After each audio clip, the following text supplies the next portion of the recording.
there is this consciousness shift happening. What I've done for 40, 50, 60 years isn't making me happy, or the younger generation coming up being like, why the am I going to do this? This clearly isn't working.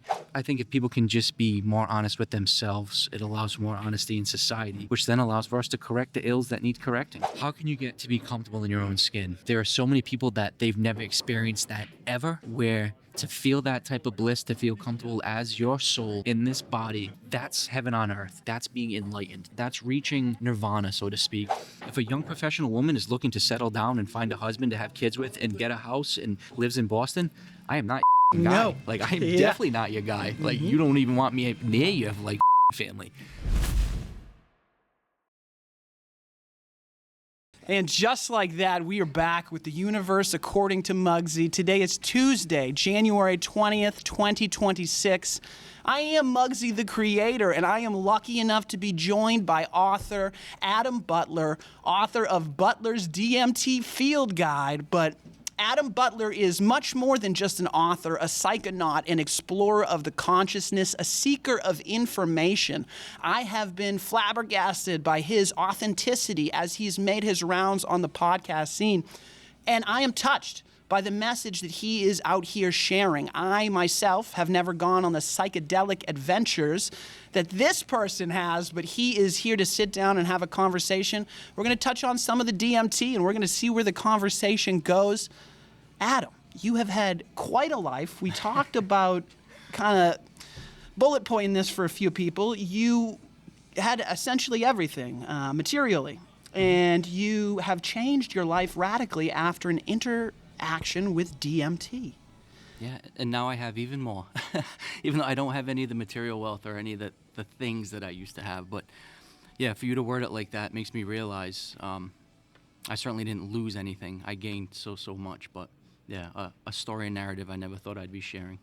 Unbelievable. I think that I have found that the wealth comes from like the wisdom that allows you to get through each moment. How do you interact with the world? How has your operating system changed over the years? We've just been getting to know each other, and we talked about how there's a bunch of different access points into kind of a relationship with self, the consciousness, the collective as well. Maybe what do you think the consciousness is? Maybe that's a good place to start. Well, I think you started before asking that question, leading into perspective and ultimately taking control of your own perspective. That is what this all comes about. And we also mentioned, before recording, psychedelics, and maybe start with a disclaimer before I even start getting into Absolutely, that. yeah. Like this, I talk a lot about shrooms. I talk a lot about DMT. The book I wrote is about DMT.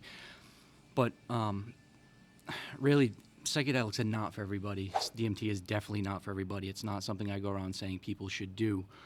What I do say, though, is that there are multiple different modalities, whether it be prayer, meditation. I know you want to talk about Monroe Institute. A lot of your videos are out walking in the woods and just kind of being with yourself. And it's just trying to figure out a way to connect with yourself, to figure out what your perspective even is. And a lot of people don't even know what their triggers are or what's even wrong in their life because they've never even asked themselves the question. So ultimately, my life, everything blew up. And once again, we can talk about any of the details, but really it was I lost multiple long-term relationships. I lost multiple high-paying jobs. I threatened to kill a man over $900, which in the grand scheme of things was nothing. I went from owning multiple homes to being homeless and living out of my car. And all of these things happened over like a 1.5 to 2 year period where it forced me to stand in the mirror and kind of just say, well, what the fuck? And, the first chapter of my book is entitled, Who the Fuck Am I? And I say it with passion, and I say it with, kind of tears in my eyes, where it really is like, who the fuck am I? And everything in my life came tumbling down where I needed to ask myself that question. And up and until that point, I was able to skate through life, coasted by, and had everything any man could ever imagine, except the perception that I needed to want to be here on this planet. And to sum it all up, I think, because we have to touch on that, I was suicidal, I was highly depressed, I was anxious, and I was ready to end my life. And that's what forced me to really have to take this hard look. So, Perspective is the thing. I don't know why, I have a somewhat similar journey to you in terms of abusing alcohol, going on some sort of self-reflective journey where you need to see yourself clearly in another light. And in that sense, I resonated with your story because it reminded me of one I had walked in some way, shape, or form. I don't think we took the same path to get to the place that we're at today, but undeniably, when I watch your content, it seems like you're a much more healed individual. I think that the coherence that you display in your ability to articulate yourself in a well thought out, reflective manner is the kind of like evidence that you went through something and you chose in some way, shape, or form to find a way out of it. And I think for me, it was less of a decision that I went out into the woods and I had to choose whether I was going to continue my life or not. For me, I think I was unaware how close to the edge I was actually living until I chose a new path. Like, this can't be all that there is. This can't be it. There has to be more. And we can get into like entities and things. I think that I may have had an experience with a dark entity at one of the times when I was low in my life, however you want to phrase that.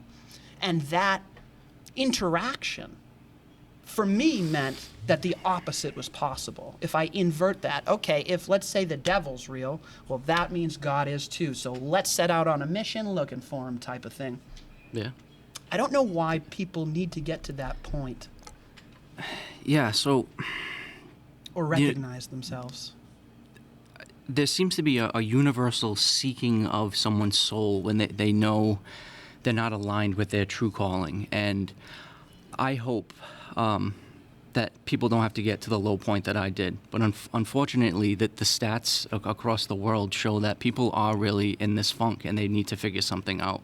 And they may not be middle-aged white alcoholic men from New England like we are. I know you're a little bit younger than I, but the story still seems to resonate with a lot of people. And what I hear in you sharing your story is that it required self-reflection. It didn't require you trying to lie or deceive your friends or bullshit your family or lie to your wife, or like in my case, and I talk about how I was going to a therapist and I was paying him, $240 an hour, and he had good intentions, but I would go there and try to manipulate the story and try to let him know just how intellectually advanced I was and let me impress him and let me show this kind of woe is me and no one would understand. And it's like, no, cut through the bullshit. I was a drunk, narcissistic asshole that treated people like shit, and I needed to take responsibility for that.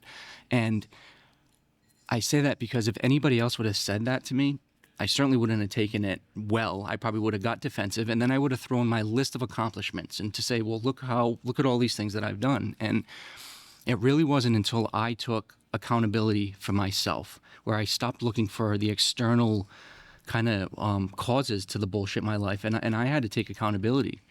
And part of the story that I talk about, as far as my upbringing, is that I really was raised with the silver spoon in my mouth. I had every possible advantage. So this isn't like a woe is me, and I had to overcome so much growing up. Just the opposite. I had everything handed to me up and until 40 years old, when I had it all kind of thrown out.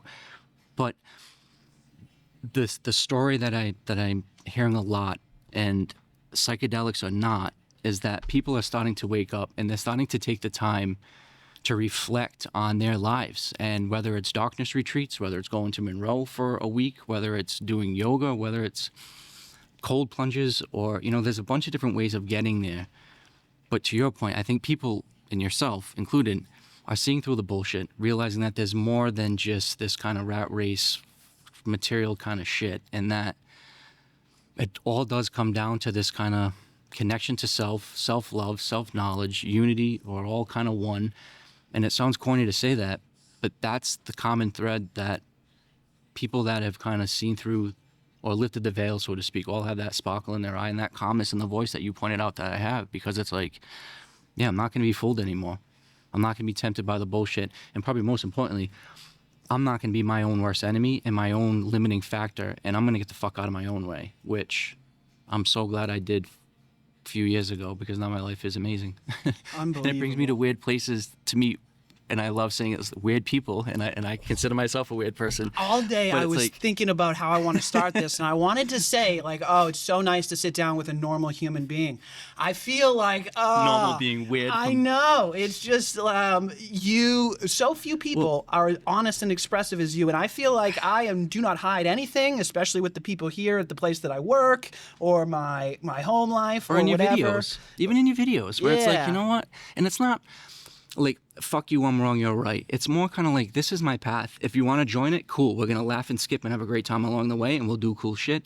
If not, kindly step aside and let me live that life. And there are a lot of people that have, unfortunately, husband and wives that need to get out of the way, or bosses that need to get out of the way, or their own inner circle that needs to be kind of chopped up. And yeah, that's part of the power too, is to realize that you don't need approval, and you don't need people to like whatever No. like you, or even whatever. Like, just, you'll find your tribe of misfits, and when they see you, they'll click, and then they'll drive an hour and 45 minutes to come see you. Hell yeah. And bring Hell you a yeah. book, and you know what I mean? Like, I love it, man. Thank you so it's much. like, that's what happens. So. That But connection was really, I must have learned all this through experienced polarity in a way, because the harder that I tried to seek connection, the more I found myself alone, ironically, which was the place that I needed to be until I found myself in Breakheart Woods. The Breakheart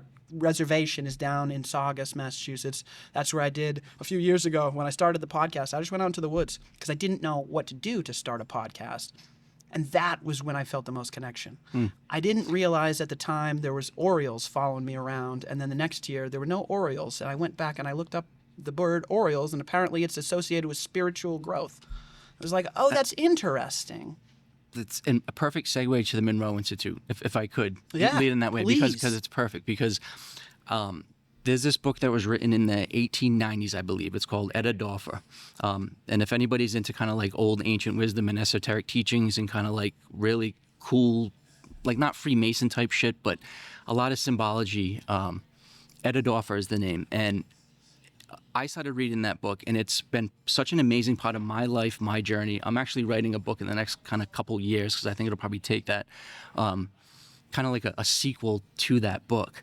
But it starts off the chapter with a quote saying, "You're never more alone, or you're never less alone than when alone." And I believe it's a quote from Cicero.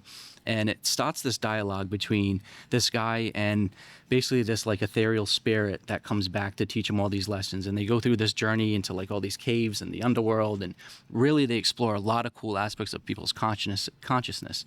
But that concept of that you're not alone, but it does take kind of being alone to really see that and to connect with yourself, and then to have more meaningful connections. And that book is what I started reading on my right before I started going to Monroe. I read it the entire week when I was there. Their guided meditations led me on the same paths that were in that book. And one of the things that I did when I came out of Monroe, so actually take a step back. The whole reason I went to Monroe was, and you ask kind of what it is. So it's this institute that was founded by a gentleman called Robert Monroe.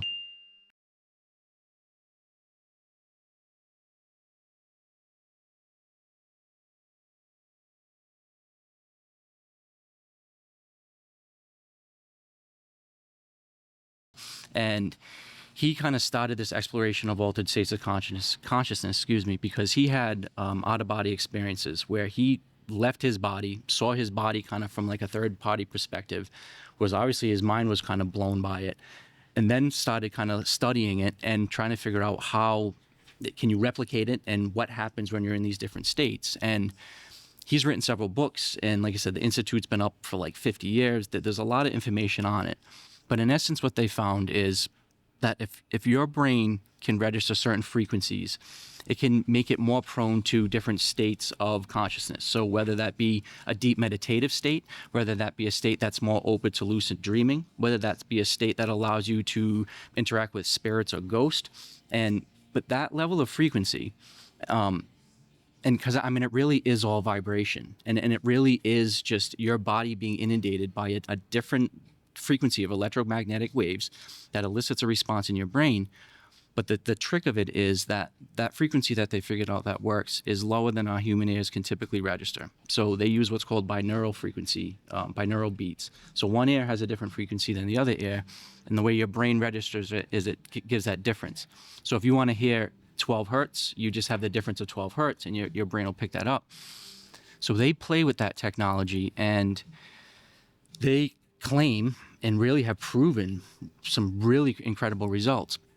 So I had similar results in my psychedelic explorations. I was leaving my body. I was vibrating in different states. I was communicating with non-corporeal beings. I was doing all this weird shit. All of this sober, too. No, I'm saying, but I didn't do any of that let me rephrase that. I said this... Monroe was saying that they were doing all those things. The people Yes. that went to Monroe. I had experienced all those things in my psychedelic states. Okay. So at that time, I already had done shrooms for multiple months and dozens of times. I had done DMT hundreds plus times. But I'd already at written the book. Monroe, it's non-psychoactive. Yeah, actually, there's no drugs, no alcohol. It's actually a strict policy not to bring anything there. And I didn't do any psychedelics or any drugs when I was there. But when I was going deep into these DMT spaces, I was doing a lot of the things that these people were saying that they were doing. And anybody that's familiar with the DMT space it's all frequency and it's all vibration. Your body literally vibrates and hums, and you go through these different states by vibrating at different levels and frequencies. So I wanted to compare psychedelic states to what they were seeing with Monroe, knowing that I was very well versed in one, and let me go get well versed in the other. And that's when I went and explored their campus, like I said, for 6 days, and it was fucking awesome. So did I have a full body, out-of-body experience? No. Did I astral project? No. Did I do some of the crazy advanced shit that they discussed? No. That being said, it was one of the most profound transformative experiences that I've ever had, because it confirmed all of the things that I did in the psychedelic state. It added kind of tools to my toolkit, so to speak, to like amplify those things. And it was kind of this beautiful weaving of more just knowing a couple of things, so that you're more than your physical body, which is their motto, which is anybody in the psychedelic state will agree. And then one of the things that you come out with is that you're not alone, and not alone, like not separated from other humans. There is this really like evolutionary bond that is there.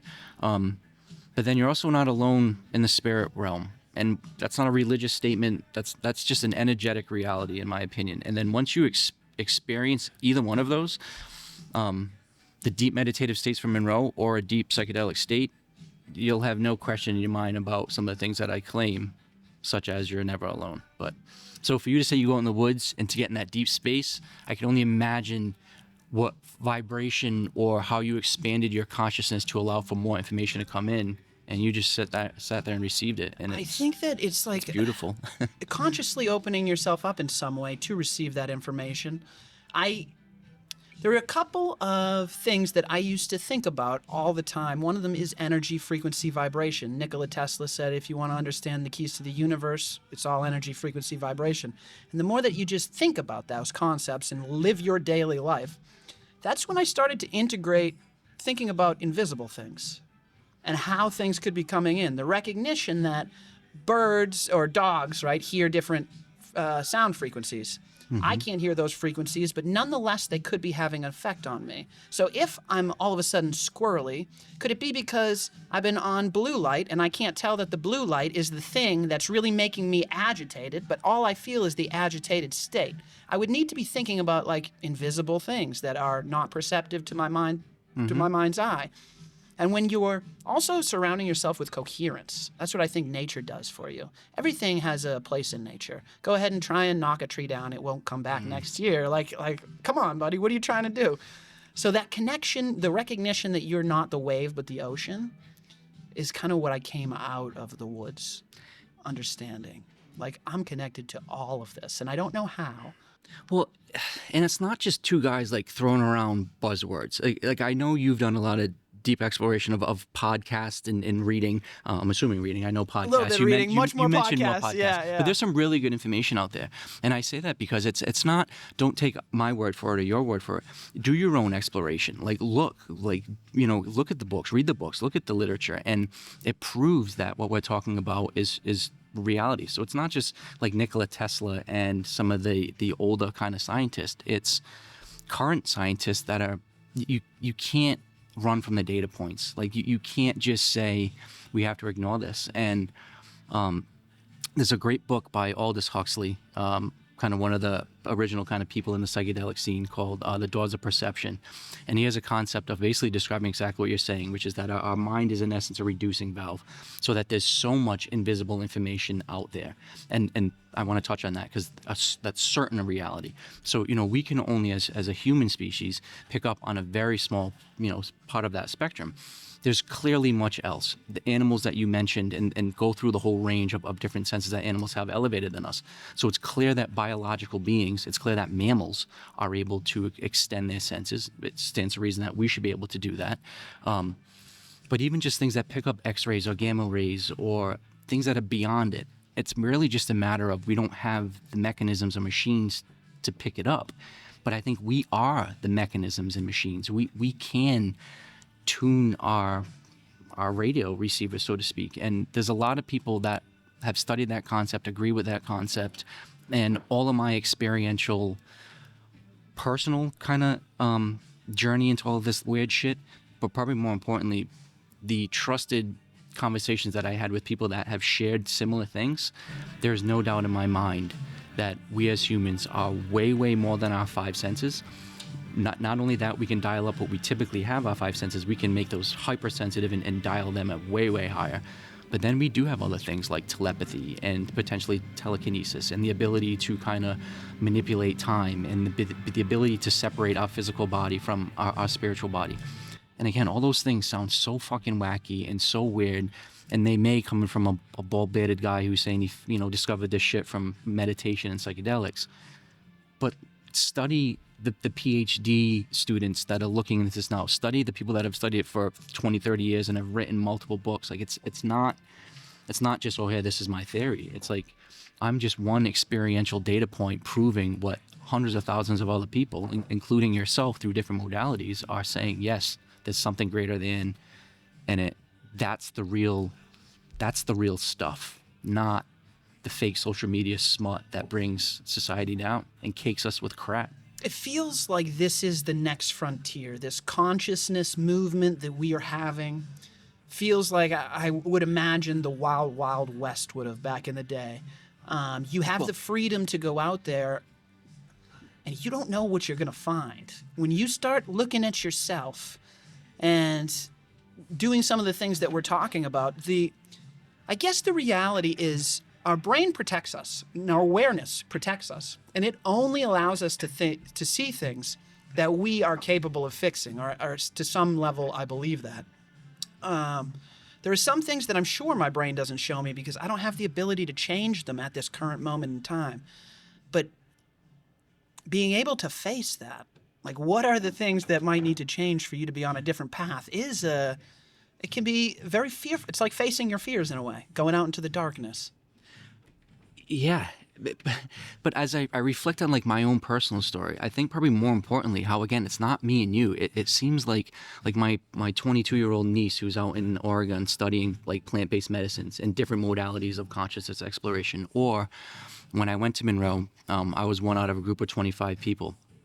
And there was a significant amount of people in their 60s or so that were in retirement trying to figure out like their next stage of life. And I really have hope, to your point, that there is this consciousness shift happening, because there's a lot of people either waking up to, hey, what I've done for 40, 50, 60 years isn't making me happy, or the younger generation coming up being like, why the fuck am I going to do this? This clearly isn't working. Like, look at the world. It's burning. Like, status, and that's another, unfortunate point, but I think leads to that ultimate evolutionary point that has to happen, is the current status quo clearly can't stay. Like, so we're either gonna like hit the shit and it's all gonna go drastically bad and we're gonna have this a major reset, or we have the opportunity to kind of like self-correct and figure out another path. And I don't know what that necessarily looks like, but I do know, and this is where I'm very confident sharing my story, is that it's not self-destruction. It's not masking it with alcohol. It's not masking it with prescription pills. It's not living a life that's not authentic and true. And only you know that. And that's the beauty of, I think, sharing my story, or why it's resonating, is that, and it's a common one merit by a lot of people, is it's not read this book or do this drug or smoke this pipe and you'll be good, or go to church or study this God. It's figure out what works for you. Like only you know where you resonate, and what's missing in your life, and what feels good when it does connect. And I really encourage people to know, or to know in their hearts that they're not only worthy of that time and exploration, but that is the most important thing that they can do, because you can't be a good husband, wife, dad, boss, employee. Like you can't be anything to your fullest potential if you're running around just knowing that you're empty and lost. And I don't know, like, and I see it when I see people that have figured it out, and you like, they're about hugs and love and light, and like you can see the sparkle in their eye. But then you see the people that are like with the proverbial and sometimes literal demons kind of over their shoulders, and it's like, fuck, like that's where my passion comes in, to let them know you can figure this out. You don't need somebody else. Like, they have the power, and if people can get incredibly that, hard. It's incredibly hard to do. Like with the first thing that I think I had to do for myself to rewire my brain and the way that I thought about interacting with the world, like to stop being the drunk asshole, is to love myself more than like you were ever capable. in a conceited, like arrogant way, in a wholesome, remember your divinity way. Like you would right? Not do to your put words best into your friend. mouth, but Yeah, like you would your best friend. Like if your best friend was facing all of the struggles that you had, what would you say to them? You wouldn't say you're a fucking asshole and you could work a little harder. Right. You would like be more kind, whoever that proverbial best friend is for you. But doing that with other people too. Mm-hmm. Like there was someone I used to interact with at work. I ran into the other day. And I saw them in a different light. I almost saw the demon. Do you know what I mean? This person was always a jerk off. Yeah. And they were always an ass. And I was just... They're not here, right? No. Okay. No, different job. Okay. Different job. And it just like this laugh came out of them, and it was just like you a... fake fuck. Oh, wow. It's weird.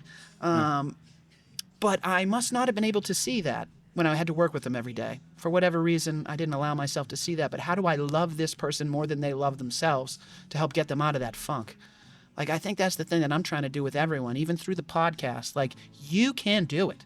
I have full faith in you, even if you don't have faith in yourself. Like, we can move through this moment. Yes, but, and this is the delicate balance, and I don't have the answers, and I'm trying to navigate this every day.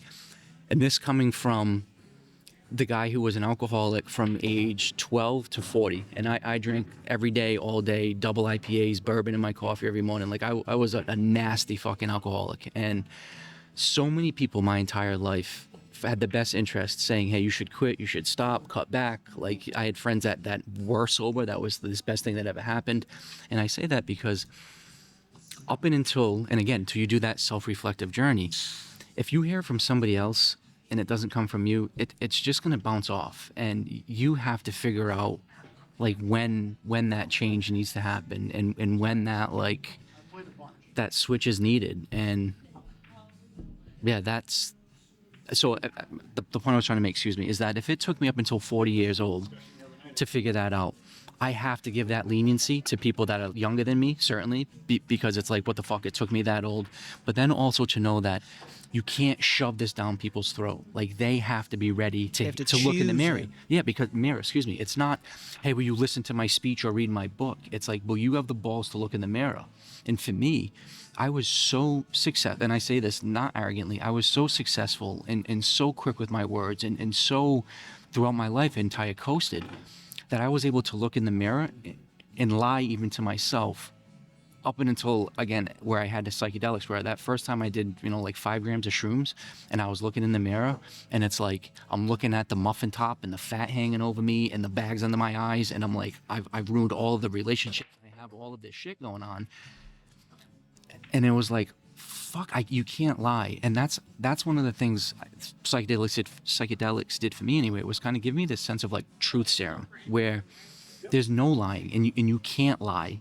And because you know when you go into that space, you're going to be held accountable for it. And it's not just what you said or even what you did.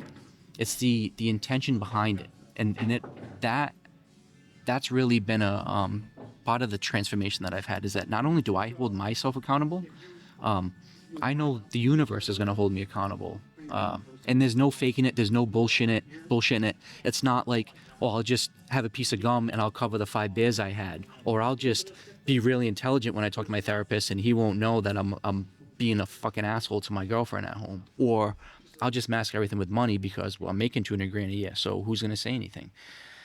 But again, I was the asshole that was crying in the woods trying to fucking kill myself. So who's the fool? You know, it's like, and that's, it's just, I got done sweeping shit under the rug, and I finally held myself accountable. And I think my story has 2 kind of distinct kind of branches of like when I kind of saw that light. And it was, and this is something I think is important for your audience, because it's a non-psychedelic thing, was the first part of my journey before I even started or even was introduced to DMT was I started getting into shrooms. And so you hear a lot of the therapeutic value, PTSD and you know, soldiers coming back and using these therapies. So I thought this was something that I'd be comfortable exploring. I didn't want to do prescription drugs. I had given up alcohol now. And again, I'm 5 years sober, which is a huge part of my story. But I knew I needed something. I needed something to shake up my life. Like I knew that. So the biggest part of what I think shrooms did for me was truly allowed me to do my inner shadow work. And a lot of people that kind of reference that or are doing this work reference Carl Jung a lot. And he was a psychologist, I believe in the 40s or 50s. And he does a lot of work about, you know, you mentioned collective conscious. But he does a lot about shadow work and going into those aspects of your ego and really kind of sitting there with the dark spots of it and facing them, confronting them, naming them, not necessarily calling them bad, but knowing that they're a teacher and that they're providing a mirror to your psychological scars and your warts and the things that you've been running to. So his kind of psychology, and then mixed with like internal family systems, is another kind of therapeutic system that people use, where, you know, people separate themselves in their different parts. So like the different voices in your head or the different whatever. And those 2 things combined, where I separated my ego into all of its parts. So, and knowing that like the drunk, belligerent asshole part ruined fucking everything. Like that hot-headed, jealous part that threatened to kill that guy, he ruined everything, but the other 7-8 parts got fucked because of it. Or, you know, and it really was a recognition of not dissolve your ego, not tell those parts that were angry or violent or that flashed anger to shut up. It was just, yeah, I'll let you say your piece. I'll let you speak up. I'll even let you say fuck you and get into a fight or whatever you need to do. But it can't be the controlling factor. And it was when I finally befriended all of those different parts to myself and was finally like, no, I'm taking ownership of this. I'm not letting you control me anymore. So that ego and shadow exploration, the naming and befriending of my parts, understanding that that's what made me whole, was what allowed me to start taking accountability. But then it was the blasting off with DMT that I think really led me to the path of just, all right, now, and the realization of that was, we've got this one moment, this 1 second, fuck the past, fuck the future, and not in a like, I don't care way, more just like, you've got this moment, and this is all you have, and let's start digging out of the hole you built right now. And from that second, truly from that second, I can say I stopped banging my head against the wall. I stopped doing self-destructive things. And every day I've enjoyed my life. And it's been full of contentment, joy, and awesome things. Still full of a lot of bullshit. And still full of a lot of the crap that I need to make good of. And at 45 years old, I have none of the material wealth or none of this status or clout that I had just a few years ago. But I know that my path is exactly where it needs to be, and I am so full of blessings, and the wealth that I have in my life now transcends any of the actual monetary wealth that I had before. And I've got more houses because I have so many places, people that have welcomed me in to stay at their home. I have more food because people cook me dinner every night. I have more free weed because all my friends give me free weed. I have more free trips because people are paying me to go out and hang out with them. Like, The my universe life is abundant. it's massively abundant. And it will provide. Because I got out of my own fucking way. Yeah. And to your very valuable point, and the point of all of this is take the time to know yourself, which ultimately will turn to loving yourself. And then from there, then you're comfortable stating your boundaries. You're comfortable stating your expectations. You only let good people in, or not good people, but that people that like resonate with your story. And then life just unfolds the way it should. And you get the fuck out of the way. Yeah. Still be passionate, still direct your energy, still do everything, but not try to make it Mugsy's way or Adam's way, because inevitably... There is no right way. There's no right way. No, You'll but I can find guarantee you, if we say we've got the right way, it'll be proven no fucking way. If you just take a step back, and then a beautiful synchronicity of that, and you being in the podcasting scene or really interested in it. I don't know if you heard my podcast with Philip on Third Eye Drops. Loved it. I listened to it again this morning. That was So just the synchronicity of that. So I am a huge fan of his work. I had listened to most of his podcasts. Yeah. Really loved his perspective. A mutual fan of ours had let me know that he was going there the same week that I was going. And I just put out to the universe being like, oh, how fucking great would it be if I'm his roommate, or if we roommate together. Than shit. I show up and him and I are room together. The lady that does the coordinating saw our stories, thought we'd be a perfect fix. Him and I speak, I don't want to say every week, but we speak multiple times every month. I just went to go see him in Austin, and I just gave him a hug, and we had a beautiful Italian dinner together, him, I, and his girlfriend. That's We're awesome. talking about doing another collaboration after the darkness retreat. Absolutely. And I say all that because prior to that, I had been on a handful of kind of smaller podcasts, and when I befriended him, we really connected. He invited me on his podcast. His show now my interview with him, I think now has 150,000 views, which is fucking insane. It's crazy. That's like 2 Gillette football stadiums filled of people have watched my one interview with this guy, which led to all the cool shit that you've seen, and all these doors are opening. And it was just one synchronistic hey, and at that point, and Monroe for the week, I believe, is roughly $2,500. I didn't have that. I had so many other bills, but I was like, no, I'm fucking worthy of it. I'm taking the time. I'm going to spend this on myself. And one of my buddies was like, dude, this is going to pay off tenfold. He's like, don't even fucking stress it. He's like, that's going to come back. Do it. Invest in yourself. And the opportunities, and quite frankly, the book sales and money that I've gotten from that, I've made that 10 times, maybe not 10 times over, 5 times over. But it's opened up so many opportunities, and those are the things that it's just led to this, to I just came back from going out to Utah, to just back in Austin, to just doing another cool podcast with another big one. Just all this awesome shit. Connected. Back into the middle of the connection again. It is pretty wild. I don't even know where I'm going to go. I don't even know where I'm about to go. But right now, I do not want to sell you any deodorant for your balls or anything else, really, at this moment. What I would like for you to do is go to MugsyTheCreator.com. You can find my Patreon link, which enables me to do this all for free, living off $12,000 a year in my paradise. But you can also follow me on Instagram, Twitter, and a whole host of other places. Let's see where I'm going to go with this one. How's he going to land that plane? Back to the episode. Now, I think it's important to circle back to the prior life when, and I was a real estate investor, and then I was a home inspector, and then my last job was being a salesman doing, selling marble and granite. So throughout that 15-year period, I had always made a significant amount of money. Where was I going with this? Saying that. Coming back to the prior life before, circling back. Fuck. I brain farted there.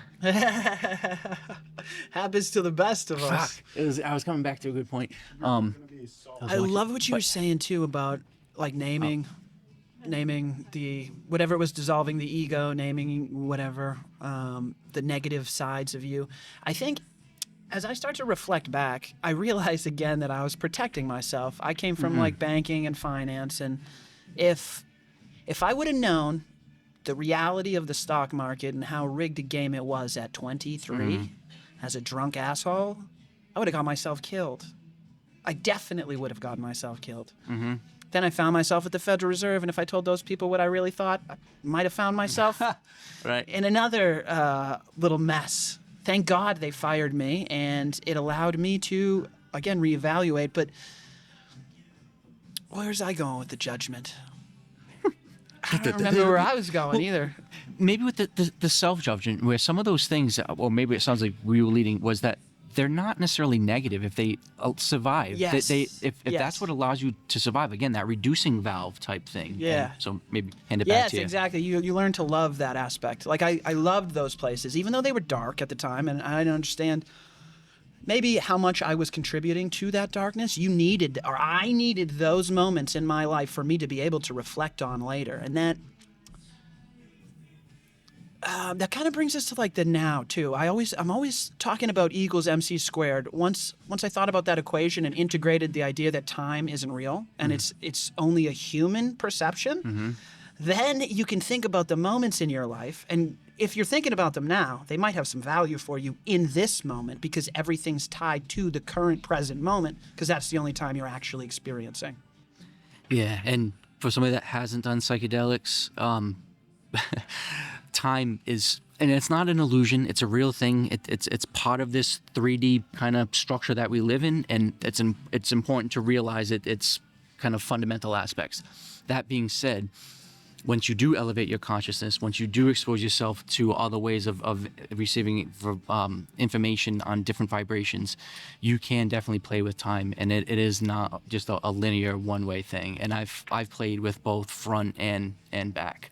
But if I could tie a point onto what you were saying about the aspects of the ego, how ultimately their characteristics of each one of those aspects of your ego typically are protective. So whether it's the little kid saying, hey, look at me, or whether it's the jealous guy wanting to protect, or whether it's the insecurity coming out, typically those aspects are there for a survival reason, and they have a purpose. It's looking at those with a sense of love and not judgment, and saying, hey, thank you for flashing that anger, thank you for giving me that gut check to get me out of that shit.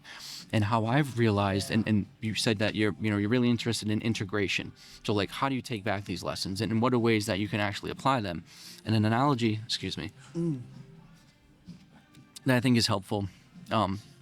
If you consider like a car dashboard where you have all of these indicator lights and all of these signals that ultimately, if you've got a check engine light or a check your tire or an overheat, they're telling you that something's off and something needs to be addressed. And you shouldn't look at that and be like, oh, what the fuck, why is this happening? This car's a piece of shit. Or this tire is junk. You should be thankful, being like, thank you so much for indicating that to me so I can address it before it becomes a blown tire and I'm on the side of the road. And our life gives us those indicator lights. We have stressors. We have those triggers. We know when we get fucking set off. And so many people just ignore those triggers. And like I did, mask it with alcohol, or mask it with working 80 hours a week, or mask it with, hey, I make so much money, or even mask it with good things. I'm so busy with my kids. I'm constantly taking them to sports. I'm doing all this shit. And you don't listen to, fuck, I'm 50 pounds overweight. Fuck, I don't talk to my wife anymore. I'm in a loveless, sexless marriage. I want to kill my fucking boss. My friends are using me and it's conditional. Or like you just make excuses and live this shit life until you realize something just kind of clicks or snaps or breaks. And for some people, it may be a near-death experience. For some people, it may be trauma. It may be losing a loved one. It may be seeing a ghost. It may be abducted by an alien. It may be going into DMT space. And I say all those kind of lightheartedly, but all of those things, or it could be going to Monroe Institute or going to a darkness retreat. All of those things have the ability, in my opinion, to shake the proverbial plaque off of us. And we all have that plaque caked on. And to your point earlier, part of it's for survival. Part of it's just the societal crap that is caked on through looking at our phones and expectations and our own limitations. And once that plaque is removed, it's so liberating and so freeing, because you as a human instrument and like can just vibrate and run to its fullest, and all of your potential can be released. But then with that plaque removed, you're also you're able to receive all of those other energies, whether it's love, whether it's emotion, whether it's empathy, sympathy, whether it's connection with a puppy or a little kid, like, or more importantly, to know, hey, this is bad energy. Like, I gotta get the fuck out of this room. Or you know what? You just said you met an old coworker and you were like, fuck, I see you now. Yeah. Like, you snake son of a bitch. Yeah. And it's like, it's wild. But it's so liberating to walk through the world with that bullshit filter, because, then if you have the balls to say, yeah, I see you, like, you stay over there, and I'll you know, like, and that's something that I think is happening to a lot of people, and it's happening, you know, what's causing that shake-up of Plaque is different things for a lot of different people. It could be getting fired from a job that they thought was secure. It could be their wife of 30 years cheating on them, and it's like, oh shit, I thought I was secure. Or it could be, and I hate to say it like that, like, your 2 kids got in a car accident, and now your 2 kids are dead. Now you've just got to you've got to live a life now completely different. Like, what the fuck do you do? And a lot of times that's what lets people kind of get back, remove the veil, whatever, see the matrix, however you want to kind of put that analogy. But you realize that it's not just about working hours, making money, and doing all that shit. And before I pass it on to you, I want to clarify, alcohol is not bad, as we're sitting in a beautiful bar, and making money and being wealthy and having material things is not bad, which I aspire to have again, and that's what I want to gain so I can help other people. It's your relationship to it.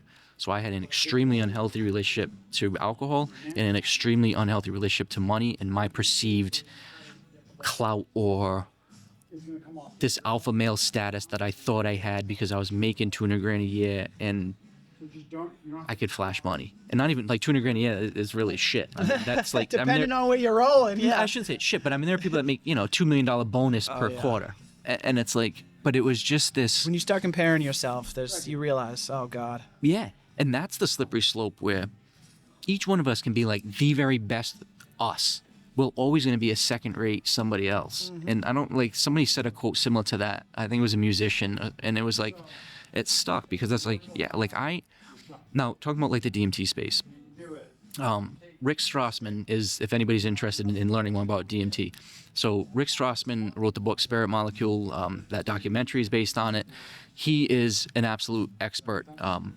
Andrew Gallimore, another PhD, like, you know, super nerd in this subject, breaks down everything in an amazing way. There are other people that have neurochemistry backgrounds and you know, like a pharmacology majors, all of this shit. If I try to be them, like I'll fail and I'll get caught up trying to act smarter than I really am. If I'm the 45-year-old ex-alcoholic that had everything but fucked it up, is really passionate about DMT but doesn't, like, if I can just stay true to my story, I never have to worry about lying. I never have to worry about what do I have to remember. I never have to worry about an elaborated DMT entity story. It's so much easier. All of a sudden you have all this energy to do whatever the hell you want because you're not wasting it all on all these other things. It's fucking awesome. I love the plaque analogy that you and Michael were talking about. Michael Philip, right? Yeah. Michael Phillip, yep. Yeah, cool. I loved that analogy. I think it is also useful to recognizing that your machine is some sort of engine. I mean, your body is some sort of machine or engine. The more that I think about just as a receiver, like as a receiver of information, getting healthy, and it's hard to be healthy if you're drinking alcohol all the time because to some degree it is poisoning you every day. That was what enabled me to remove whatever plaque was preventing me from rewiring my brain. It's so... I love that analogy. And to add on another layer of that, about that your body is a machine, and it should be treated as such. And there are certain limiting factors, whether it be protein intake, caloric intake, water, but whether it's electrolytes and I think that's part of listening to the triggers. So there's 2 aspects of it. You know, yes, emotional triggers are maybe easy to... Well, maybe they're harder for some people, but like those are ones that get talked about quite a bit. But people really need to listen to their body triggers. If you're constantly getting headaches, if you constantly are tired, if you're dehydrated, if you know you're skipping lunch, if you're, you know, like I drink a lot of coffee. Like sometimes I go to realize like, fuck, I shouldn't have my 7th cup of coffee. Maybe I should have a banana first. And it's like, so twofold. Get in the way of the machine. it's going to be different for everybody, but you've got to have some sort of good healthy diet, some sort of workout, exercise, whether that's yoga, walks in the woods, karate, whether it's playing golf, whether it's sex. Like I love multi-hour tantric sex. Dude, that's one of my biggest exercises. Yeah. So it doesn't have to be like go to the gym. It's like, no, fucking do whatever you need to do, but get that body healthy, and then the emotional body is healthy, and then it all kind of ties into this, listening to your triggers and understanding how your physiology works, and with that self-knowledge, and it becomes this beautiful interplay, because more than just finding like, oh hey, I'm pissed off in traffic, let me not have road rage, or you know what, yes, it's a long line in the grocery store, I can take a moment to chill. But it also works on the positive side, where you see the sparkle in your wife's eye, you appreciate the smell of the fresh made cookies, you're so much more sensitive to your, and what did a woman just call it? I was reading a book where it was like the opposite word of triggers. It was a funny word.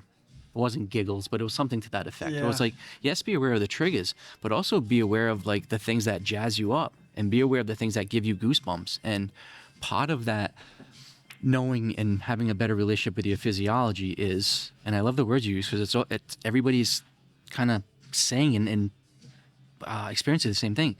Part of that coherence and feeling that is, you know, your physiology of your body. So you're in control. You know when it needs things. You know when it needs a nap. You know when your shoe's too tight, so untie it.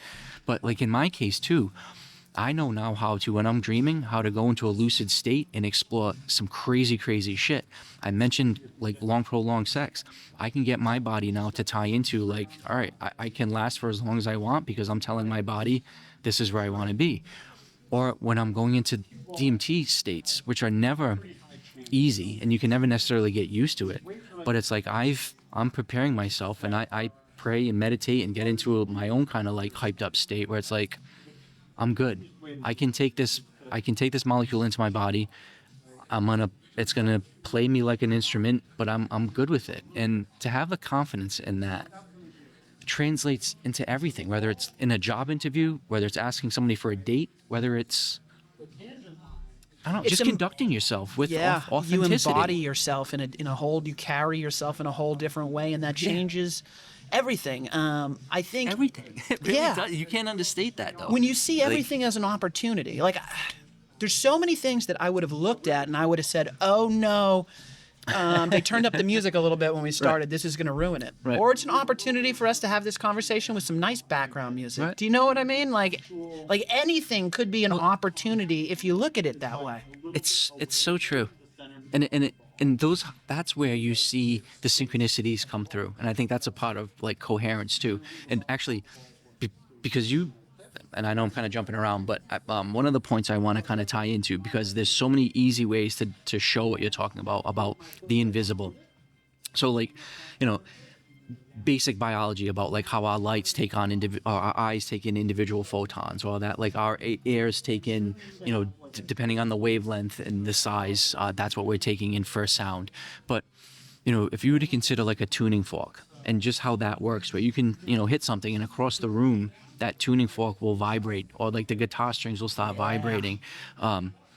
It's like, that's it. Like that's the most simple, like, yes, that's there. So like, when people talk about good vibes or good energy, or like when I talk about praying and meditating, or that I can interact with non-physical beings, I'm not saying that to sound cute or funny or whatever. Like I can get my body to be more sensitive. So instead of being at whatever it is, an arbitrary number, but instead of 432 hertz, it can be 680 hertz, or it can be like, it makes sense. It's not some scientifically measurable, like, and it can be proven. So yeah.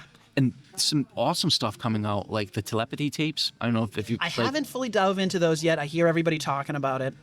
Beautiful. So this woman, Kai Dickens, sum of it up. She focused her first year anyway on nonverbal autistic children that communicate telepathically between themselves, telepathically between their parents and caretakers. And it's just case after case after case after case. And I think that's another just beautiful example of psychedelics, Monroe, and autistic nonverbal children all kind of showing the same thing, that we can get way beyond what's normally considered possible for the human body. And with practice, you can do some crazy shit. So My guess is most people have interacted with this a little bit in their everyday life. If you've ever been driving in a car and then all of a sudden you look over and someone's just staring in your eyeballs, like that, what is that? That's it. That's some sort of connection that you're having. You're not having any physical communication, but your bodies are communicating. All of a sudden, you guys are having a moment there And again, in the middle look of the into highway. that. Like there are studies that show that that's statistically proven that's a thing. Picking up a phone and someone's calling you, like you Yeah, were the thinking about some synchronicities, same yeah. type of stuff. Like these are all, we don't know what it is yet, but it's having an effect on our life, and perhaps it can be very well tuned so that we can. Yeah. So Carl Move Jung more wrote into it. another small kind of booklet about synchronicity and kind of dives into that where, yeah, there's just things that happen that are way beyond mathematical probability that are meaningful. Like obviously that's the definition of synchronicity, but you start tuning in and resonating into that. Like even my decision to come here was so simple. I asked myself, and not necessarily like, well, Adam, do I go up there? It was like, how does it feel? What is my body telling me? Yeah. What is my instinct and gut? And I use that now for everything. And it's easy now kind of in retrospect to think back about all those times I had gut checks. Like I mentioned, part of my story is I had 3 long-term relationships end horribly. I knew well before the ending of those 3 that they all needed to end. Yeah. We had the multiple fights, we had the cry sessions, we had the gut checks, we both had the opportunity to end it, and I didn't do it. I knew before I threatened to kill that guy that, you know what, there's something off about him. There's something where either he thinks I'm an asshole or he doesn't know what the actual like what contractually my like obligations, like something's fucking off. And I just said, no one's gonna fuck me over. And it's just now and part of what I do too, which I think is helpful, because some people get the authenticity can be overwhelming for some people. But now, like I tell people, as I'm starting to get into like different collaborative kind of relationships with people, is that you will know exactly my feelings. You'll know exactly my boundaries and expectations. You'll know if I feel any type of sense of being whatever. And it's almost like, listen, I'm laying all my cards on the table. And even in the dating scene, like I'm in poly-open relationships, so like I'm actively dating and putting myself out there on these dating websites. And I tell people straight up, yeah, I'm 45 years old. I live in my fucking parents' basement. I make $24 an hour. I'm in debt. Like Yep. when I used to own 15 houses, make $200,000 a year, own multiple sports cars, like. But no, that's not me anymore. Again, 'cause Let's if I try whittle to it act down. Yeah, let's whittle it down to whoever is our. and this is Yeah. and for the people that understand me, and this is where that almost gets the authenticity back, where, and rightly so, if a young professional woman is looking to settle down and find a husband to have kids with and get a house and lives in Boston, I am not your fucking guy. No. Like I'm Yeah. definitely not your guy. Like you don't even want me near your like fucking family. But like just be honest, and that allows just this easy navigating of life where you cut through the bullshit and you just, I don't know. And, you know, I can't say kind of like jokingly, but really, you kind of just skip through life laughing, singing, dancing. And when things need correcting, like when those indicator lights or triggers come up, you step back, you take a breath, you take 30 seconds, and then you respond accordingly. You don't let it ruin your life or road rage or whatever. Like, raise your voice and scream at a woman. Like, what the fuck are you doing, dude? Like, you know, I think back to some of the shit I did, and it's like, never again would that even be even in my radar to even consider acting like that. But somehow, some way, it was just the norm. Yeah. And, It's weird. I didn't realize how much environment plays a role, too. I lived in some pretty crappy neighborhoods, and it's very hard to be the person that goes outside smiling like there's nothing wrong in a rough part of town where everyone's looking to jump anyone coming by down the street looking like that.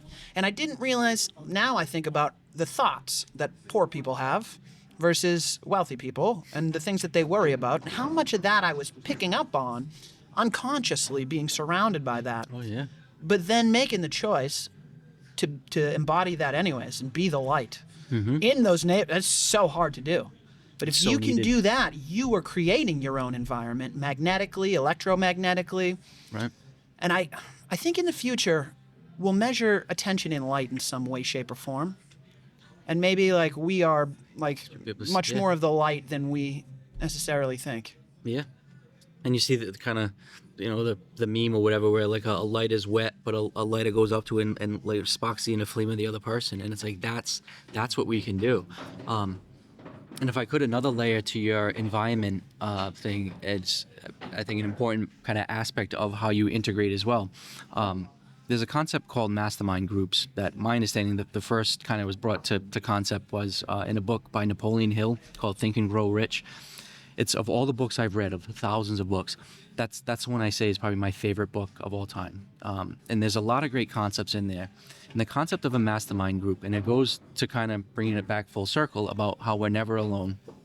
So the concept of a mastermind circle is that you can never be the expert or perfect or well-versed in everything, and that you need people around you. And whether it's to help with your depression, anxiety, or how to start your pizza business, like to have that collective group of people that you can rely on.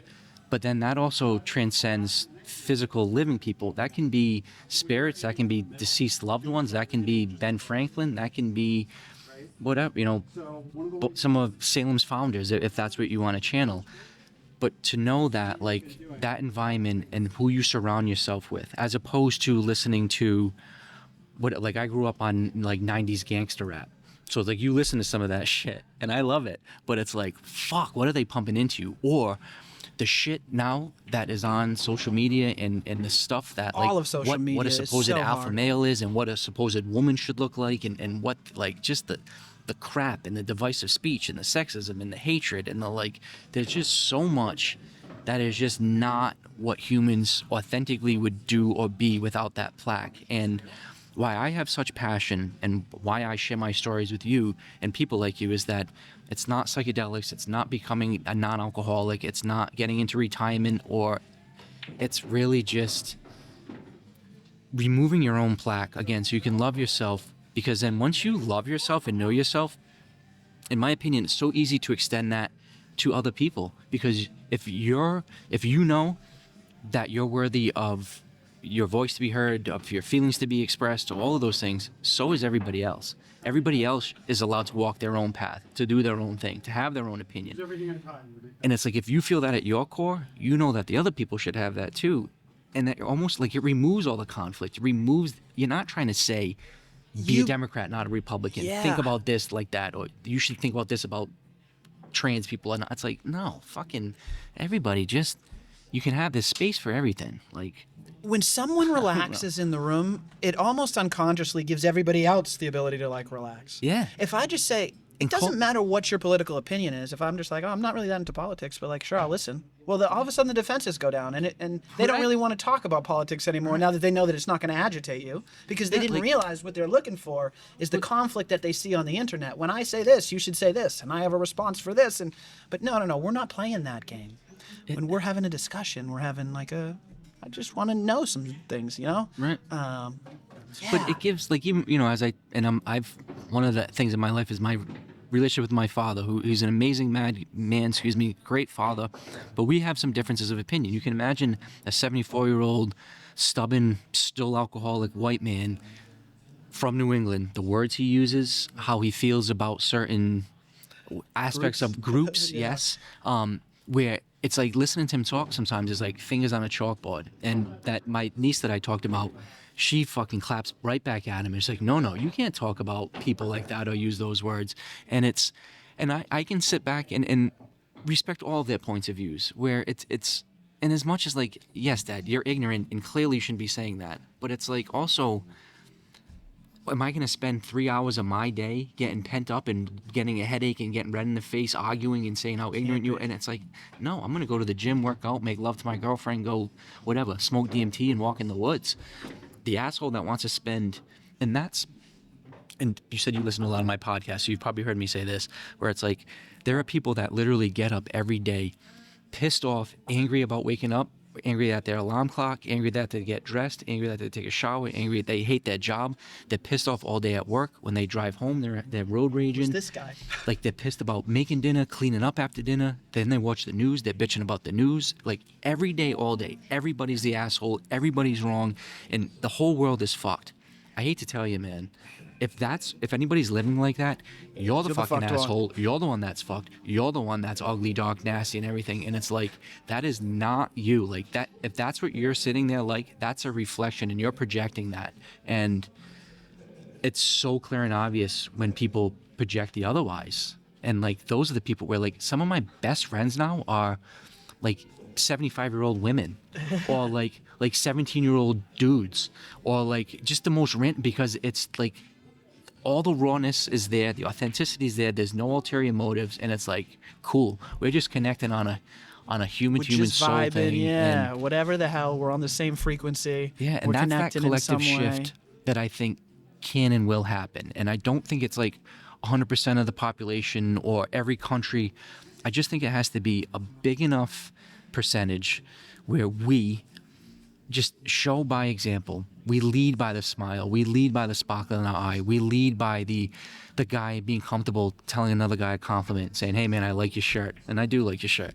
Like, being able to be comfortable expressing yourself sexually, or like just all of these things. And it's just, if everybody did that in their own little space and niche, and then family, and then house, and then street, and then like, that's that evolutionary shift that is possible. And I think we're on our way there. I think I'm noticing it. I do too. I really do.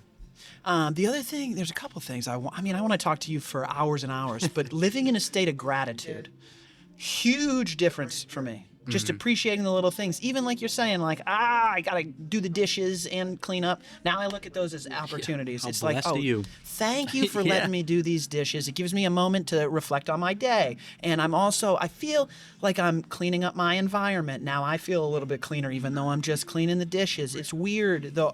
It all feeds into each other. Well, be home, like, you know, and not that when I say I was homeless, like, I lived out of my car, and I always had like my parents' house to come back, but I really didn't have a home for a year. And when I used to have, you know, this 3-story Victorian with everything. So to your point, like, I had multiple sets of dishes and until at one point, and I remember I took this picture and I just started fucking crying, because it was my laptop, my backpack, I had a can of soda. And I was excited because I had money to buy tin foil that I could cook my meal over the fire. And it was like, and that tin foil was a fucking win and a score. And it was just like, it put everything where now, like, and I mentioned how I live with my parents. And I say that because, and I'm so grateful and so appreciative. Every meal I say thank you. Every time I have a bowl of ice cream, thank you for this ice cream. Every time a cup of coffee, I'm smelling it. But then that translates into, and hopefully you're feeling this, every conversation, I'm there 100% present. Everything I do is meaningful, because if not, I'm getting the fuck out. If it's shitty coffee, I'm not drinking it. If I'm pissed off in a restaurant, I'm leaving. If it's like, yeah, We choose what we feed our energy so into nice. now so much. And I think it gets returned back to us. I mean, I say thank you to goddamn everything. My water, my food, every morning I get up. I came up with this little mantra that I say, like, thank you for yesterday, thank you for tomorrow, thank you for today. Like, please align my past and my future in this moment right now. And the good and the bad. Like, and Yeah, maybe sometimes a the real worst life, times. But like, I just recently got rid of my car. I had this beautiful Audi S5. I was going to say It the was my- it was Audi my- that I my heard you dream car. drove Dude, all it's around the fucking country in. Awesome. But, you know, so now it's an older 2018 German car, high miles. It was starting to leak oil. It needed 4 new tires, new brakes. It needed an inspection sticker, cracked windshield.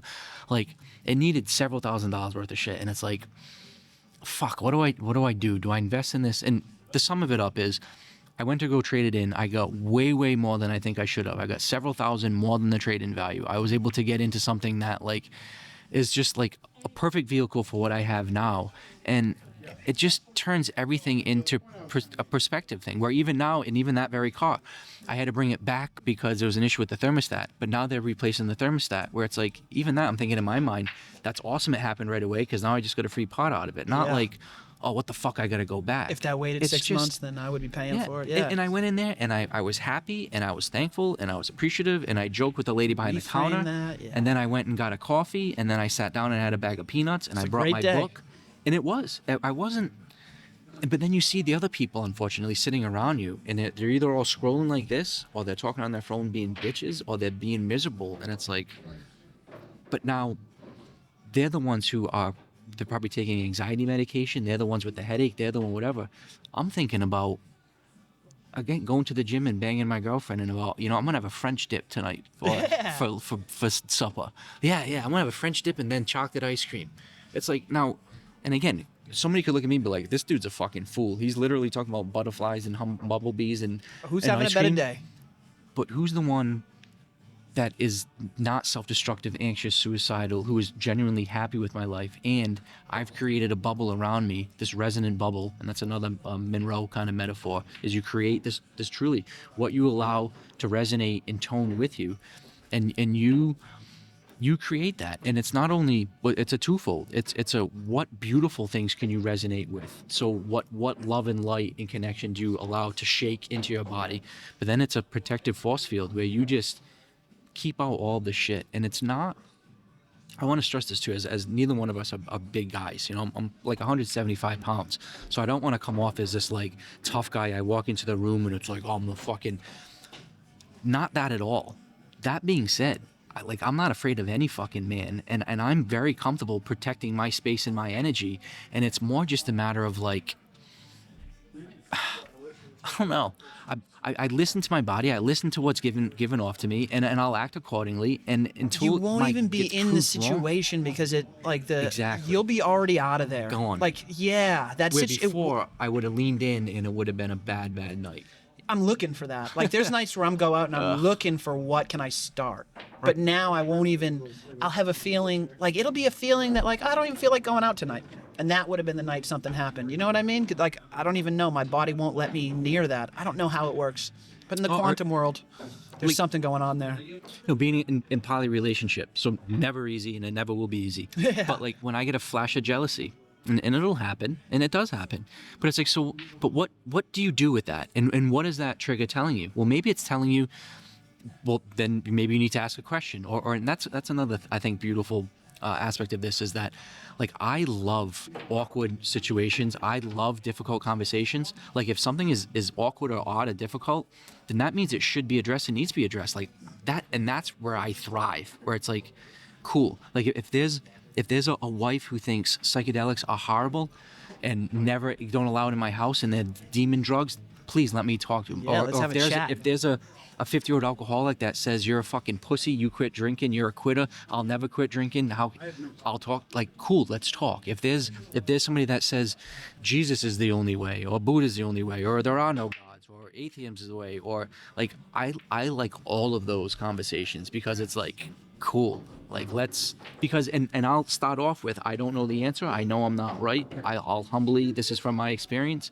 but you're a fucking asshole if you think, like, and not to start throwing shit, but it's like if you don't think Trump's a fucking asshole, like, I'm sorry. Like, you may have voted for him, but like, he's a fucking idiot. But if you also thought those other two idiots would have been better, like, I hate to say it too, like, no fucking way. So it's like, you should be able to have that, like, no, all three suck. Yeah. Like, and maybe, like, I don't know if I just gained, audience members or lost them, but it's like, no, you're really telling me, like, actually, and to mirror that point, or to sum that up, there's a clip today of Trump walking in the rain with a fucking umbrella, and his wife's walking, getting rained on, and he's walking with the umbrella holding him.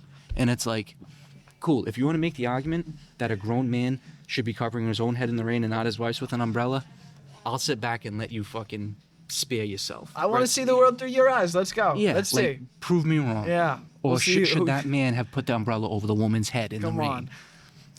Like, yes, and so that's, I think if people can just be more honest with themselves, it allows for more honesty in society, which then allows for us to correct the ills that need correcting. Like, just point blank, there's some human universal truths that we should all be able to agree on. Like, treat everybody with love and respect. Like, little kids shouldn't be going hungry. Like, there shouldn't be any abuse. There shouldn't be any, like, I don't know. Right? Like, there's a lot of things that we can address. There's a lot of things in this society that need to be addressed. Like in Salem, very affluent city in Mass, beautiful coastal city. Like, there are kids in this neighborhood that are fucking hungry and don't have clothes and smell like piss when they go to school tomorrow. Oh yeah, I'm sure. Like, in every community in the goddamn United States. That's not cool. And but yet there's a guy down the street with 2 Ferraris and a Porsche, and this Sure. is his summer home, and he likes to come here just because Halloween's really cool. And we won't see Like, him most of the year. you And know- that house is just being wasted most of the time. And he's not the bad guy, and you know, the poor kid isn't fucked. But there has to be a coming together where that guy needs to see that little kid as a human, and just be like, "What do you need, man? Like, here's a winter jacket." Yeah, the reality of where know? we're faced in the United States, especially from like an economic perspective, the inflation's been crushing the middle class. It's funny to even say the word middle class anymore. And we're pushing towards, if I was a little bit younger, I'd be feeling a little more revolutionary. Do you know what I mean? I don't know. Well, maybe when you get older, you'll revert back to it and just be like, you know, when you're bald and gray like me, be like, I don't give a fuck. Yeah. I'll do this one. Thank you. I just don't know. I don't know what these young kids have. They're not even selling the American dream anymore. Like, they're not even trying to. Because what is it? They're too fucked. No, because, and so even if somebody asked me that, and I had it, I came from the American dream, and what did it lead to? Destructive, suicidal thoughts, belligerent relationships, loss of identity. Like, what is the American dream? And I came from it. Like, I was the poster child for it. Yeah. And that's why it's like I have a soft spot or a gained soft spot, as I did travel the country as much as I did, where you see, I mean, especially if you get out of the bands of the coast, where that's where a majority of the wealth is. There's so many people just struggling just to survive and be a human, and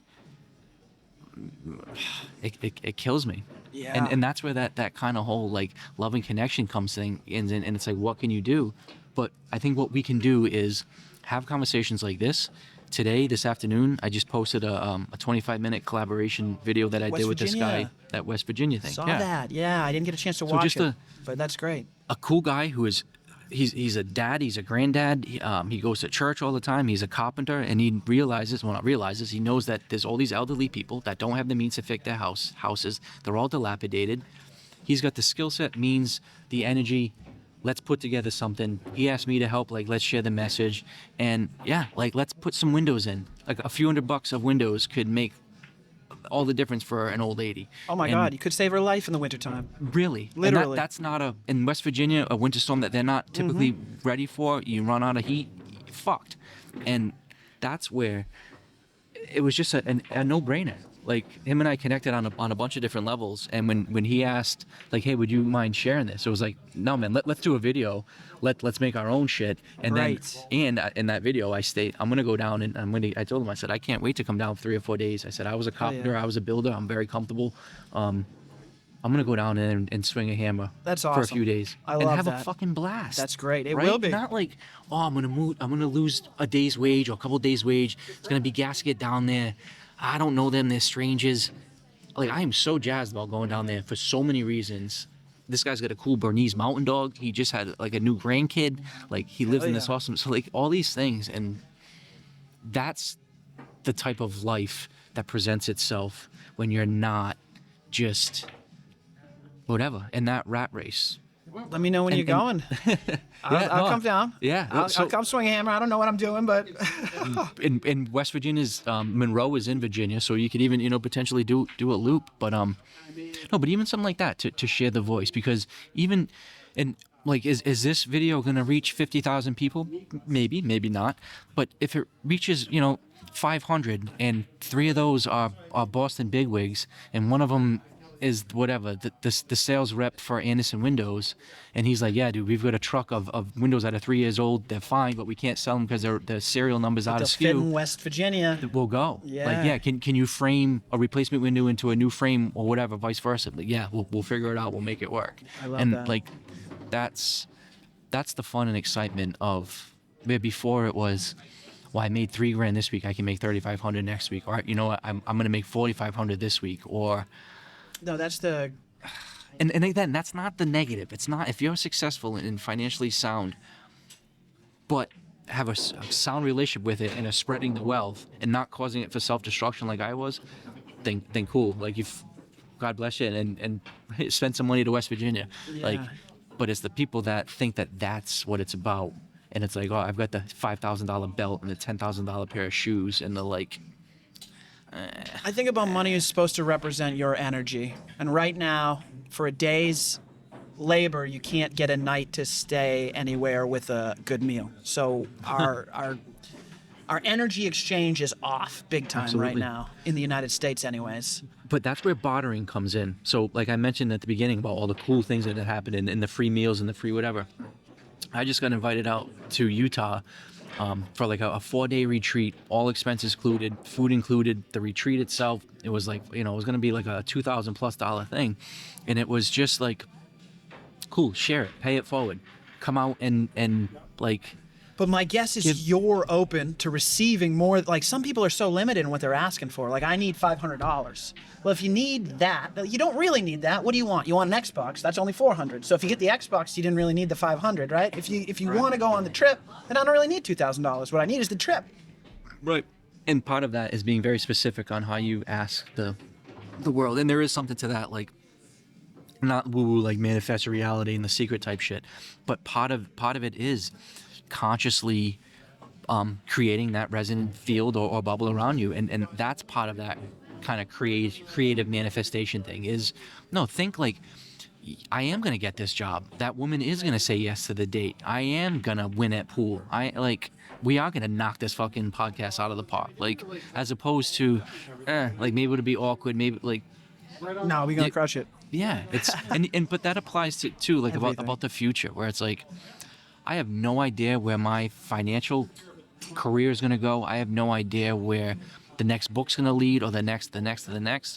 But if I wake up every day with gratitude, if I have these triggers or these indicator lights that I'm aware of, if I have this sense of self, the self-love, the boundaries, like all of the things we just outlined for the last, whatever it was, hour and a half, like it allows, and maybe this would be a good way to kind of like wrap it all up, because it's the ultimate goal of any age, any situation, psychedelics or not, trauma real not, is how can you get to be comfortable in your own skin?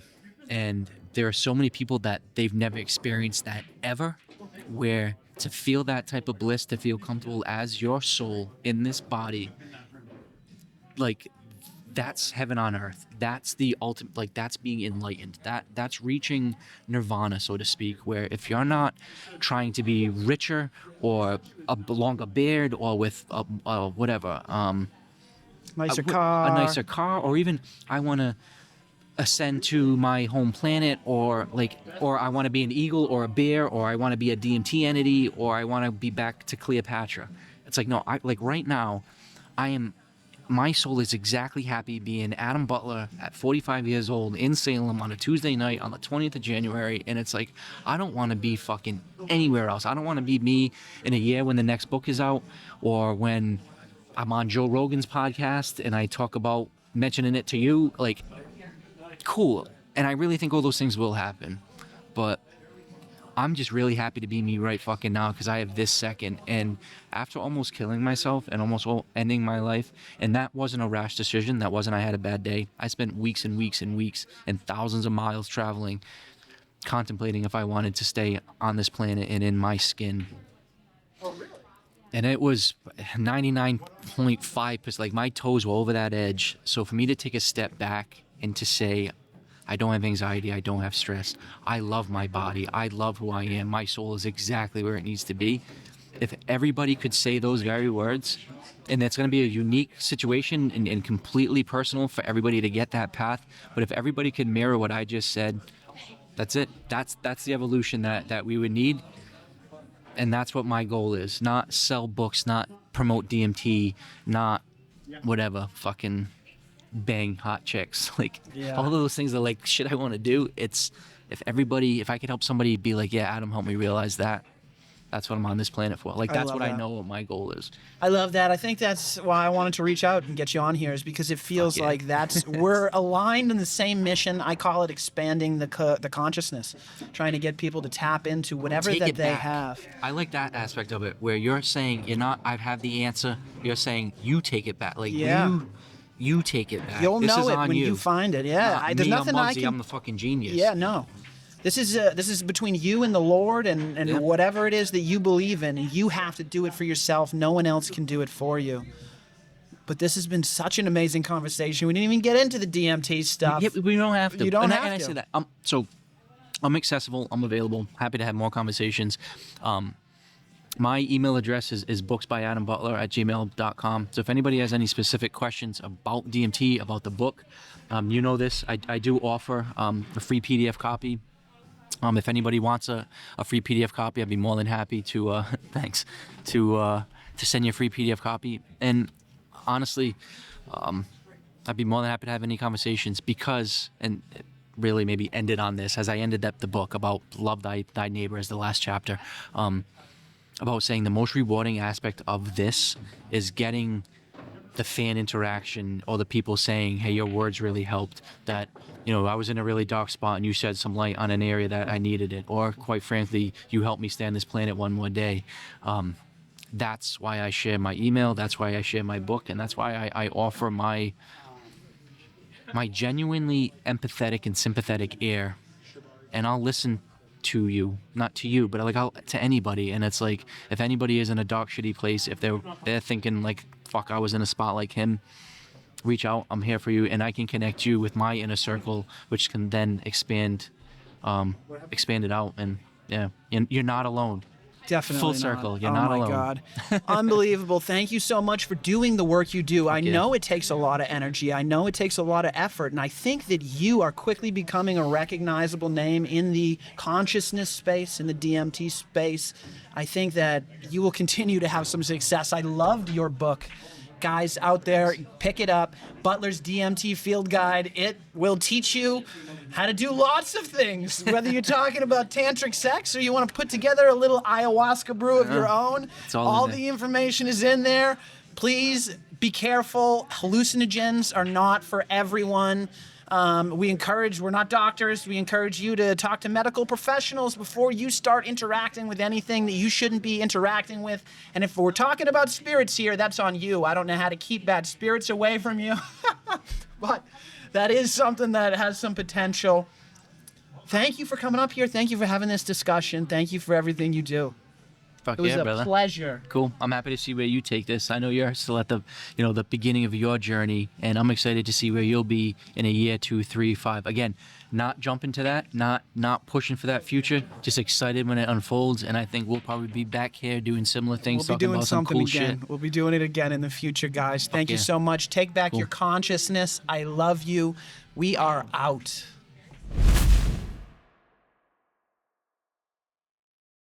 If you want to find out where else you can listen to this broadcast and you're a human, you can go to MugsyTheCreator.com. If you're a robot, I got nothing for you. I mean, unless you can subscribe over here, or you can click this playlist. If you're a robot, you can do that. That would definitely help. Like, subscribe, whatever you want. Thanks a lot, guys.